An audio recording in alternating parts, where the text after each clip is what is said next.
So you guys were I'm hearing a lot of you guys just wanted a theme song shortened, so here we go.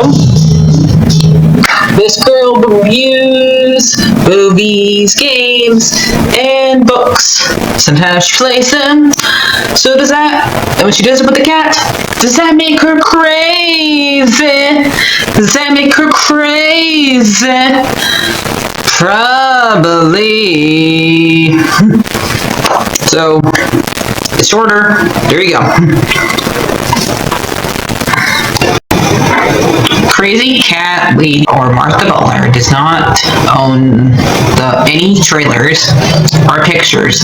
I use them under fair educational for and entertainment purpose. Looks like it's all they did. Well, those years ago. See? No, I don't want to do any more of it. Alright. Hi everyone, Martha here. So, I'm combining these two episodes together. I haven't watched the last episode yet, since I decided to do Sonic by itself. Sonic 3 by itself, without What If, because that video was already long enough. I decided to add both the last two What Ifs as its own video.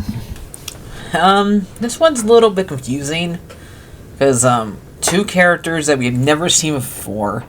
We did see one as a baby, but we don't really explain how Storm got her hammer. I'm really happy she's here. I love this voice actress. You put any of the characters from X-Men into this stuff, if they're ones that are still alive, and I would be happy. So much so I thought the one that I had a hard time figuring out who it was for a little bit during this episode, I thought that was Rogue for probably 2 minutes. Nope, it's not. It's the stupid baby grown up that Darcy and Howard had. And I'm still weirded out by that. But so what happens in this episode? This is basically what happens the last one. We find out that the Watcher has been kidnapped by his bosses, and is going to get punished for all his interfering with the timeline, basically, and helping out people.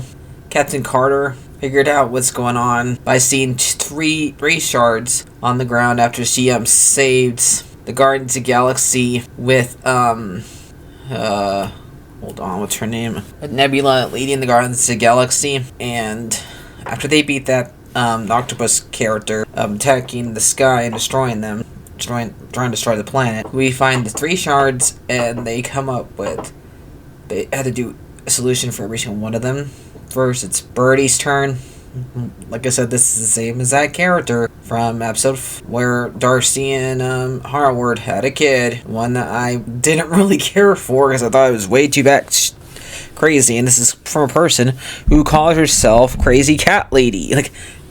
Like, what in the world's going on here? It's playing its mate.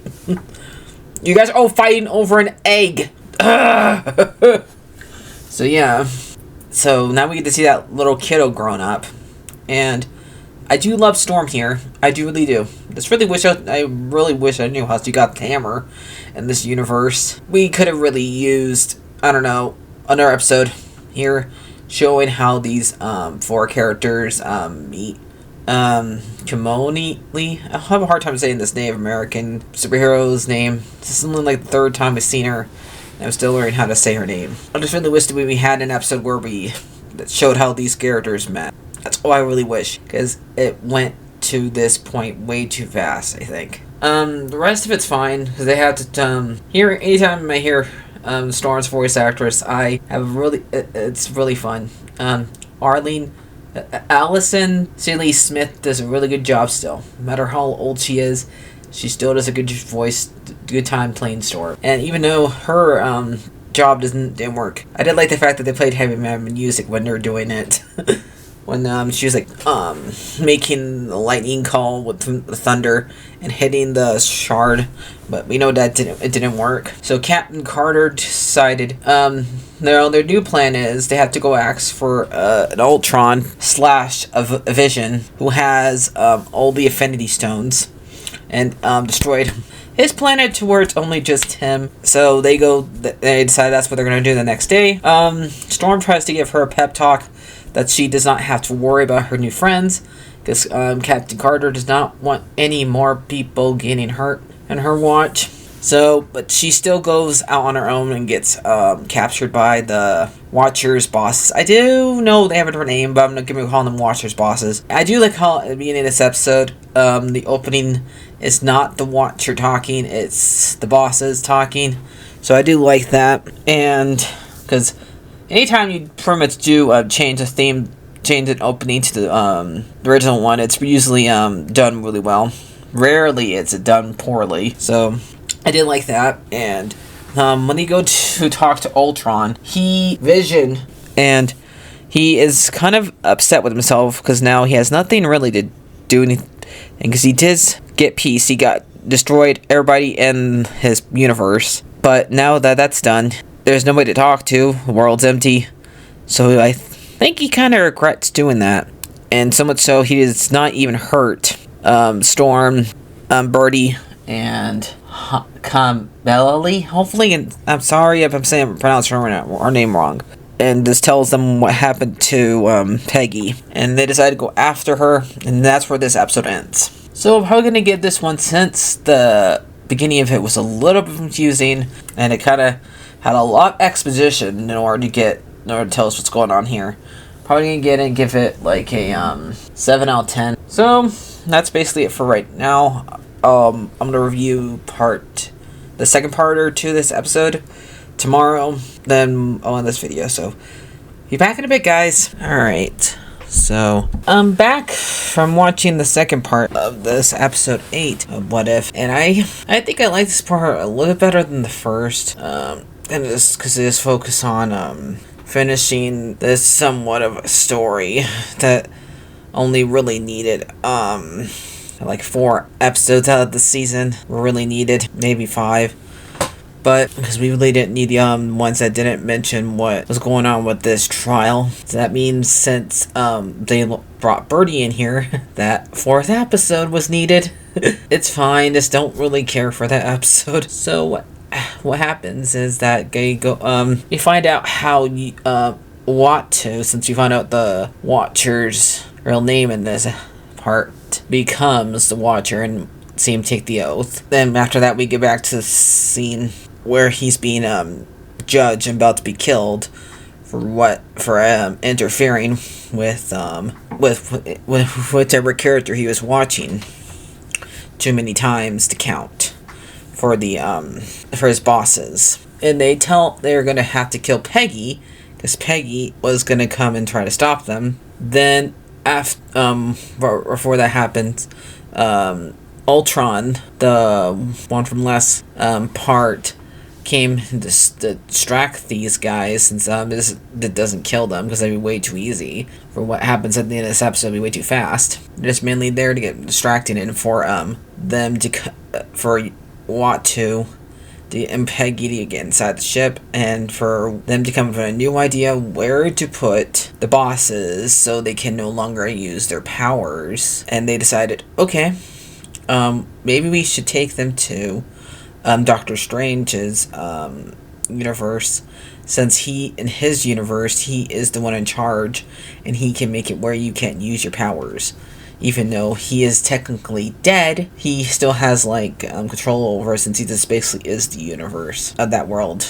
And that's how that would work. After the bosses kill Ultron, and then go after them and stop them right before they get there. And I think they land on a Saturn or on a planet that's like Saturn. They keep on attacking all of them until they get up to a cavern or a part of a mountain, and Watu gets an idea, have them, all 4 of the girls, say the oath so they become Watchers, and so they can become as powerful as these guys and actually stand a chance against them. And the fight between them is pretty cool.